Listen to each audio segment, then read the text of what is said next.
Dan Lewis.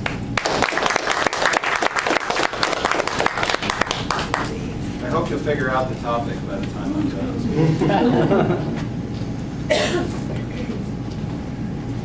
Good afternoon, fellow Toastmasters. So today I'm going to move away from a traditional speech.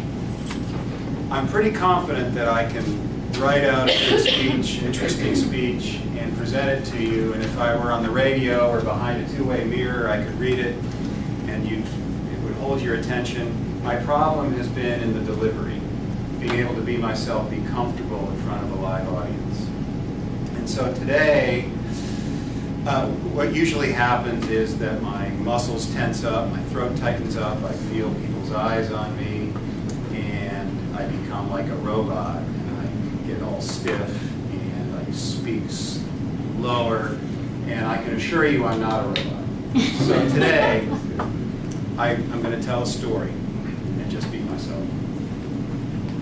And so, once upon a time, I made a serious medical mistake. I met Bud in 1990. He was one of my first primary care patients. We hit it off right away. He was friendly and engaging. Some people would call him old school. He was fiercely loyal to his friends and people he liked, but also irascible and very opinionated. He would always ask me about me and my family. His wife knitted my children baby blankets with me. He and his wife would take in foster children, and I remember one in particular, Tommy, who clearly had ADD. Bud was very, very patient with him. Bud was morbidly obese, pushing 370 pounds. He was very embarrassed about this, and he struggled with snacking at nighttime. He shared with me that because of his weight, he and his wife were rarely intimate. I tried lots of things to help Bud with his weight. Gave him antidepressants and even some diet pills, and generally, it would work for a brief period of time, but he would eventually falter, he'd gain weight, and he'd become frustrated again.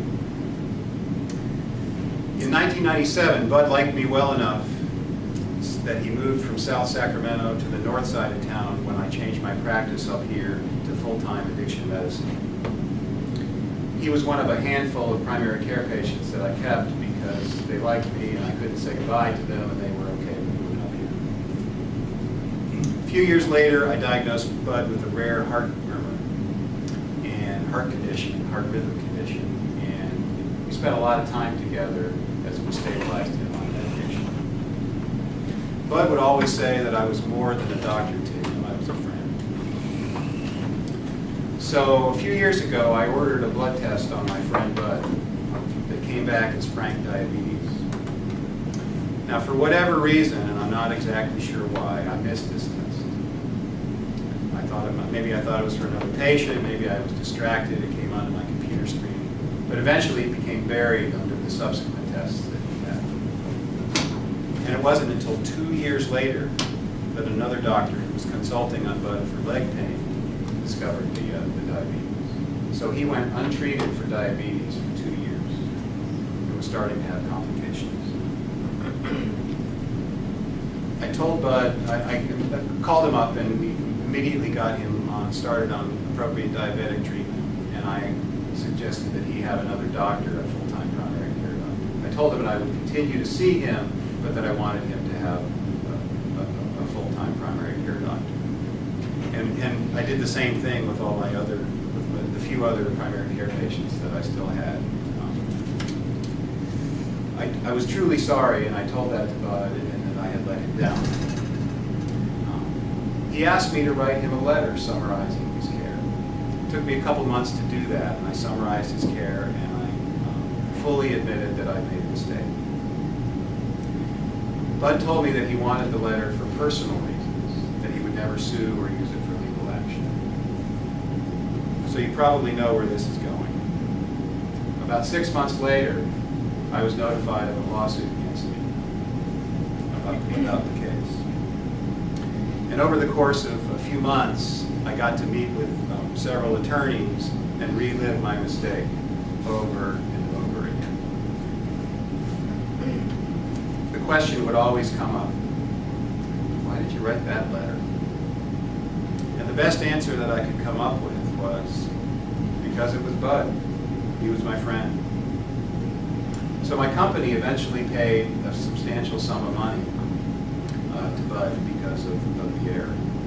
And I had mixed feelings about this. I certainly felt guilty about my mistake, but I also felt anger and hurt that a friend would do that to me. The case had definitely taken its toll on me, but once the case settled, I thought I could feel some closure. Not so fast. When a doctor makes a mistake, the legal system is not the only corrective influence. My company has its own internal quality monitoring, and I received a very low score for this case, and my practice had to be closely monitored for close to a year. Additionally, I learned that I would have to have a formal discussion with the California Medical Board regarding the case. And so, exactly a year ago today, almost the beginning of summer, on a hot day, June 19, 2014, I met with the California Medical Board and my attorney. To our surprise, an attorney from the California Attorney General's office was also present. Fortunately for me, the physician that was representing the medical board was easygoing and cordial. We had a casual discussion about my medical practice and the specifics of the case and the mistake. I was nervous, but I think I remained fairly calm. I was honest about my negligence and the actions that I had taken to prevent future errors. Towards the end, this physician asked me to summarize the case and express anything else that I might want to say. And so I summarized and then gave a final expression of how sorry I was. And to my surprise, I actually teared up. I think everybody else was surprised too. And it's not usually appropriate for a grown man to cry, especially a doctor. And I assure you that it was not planned. But I think it actually worked in my favor. After the meeting, my attorney advised me that I probably would not have any serious consequences regarding my medical license. But that in an extreme case, if the board wanted to set an example, I might lose my license or perhaps pay a hefty fine. And my attorney advised me that I would be responsible for paying the fine. So after the meeting, then came the long wait. They told me it would be 4 to 6 weeks before I heard anything. And I think I counted the days, and it was actually exactly 16 weeks later that I got a letter. And the letter said that they were dropping the case and there were no consequences to my license. So finally, the roller coaster was over. So the case definitely took its toll on me. And in addition to what was going on with the case, I also, about the same time, didn't get a promotion that I was fully expecting to get. And additionally, my daughter was graduating from college around the same time. So I was somber and self-absorbed during a time that was a very special time for her. Looking back, I have definitely moved on and achieved some closure, and I don't really harbor a lot of ill will towards Bud. And I'm actually glad I didn't get the promotion because of the bureaucratic corporate stuff that I really disliked. But time and introspection have eased the pain and allowed me to get a new perspective on what happened. So fellow Toastmasters, thank you for allowing me the opportunity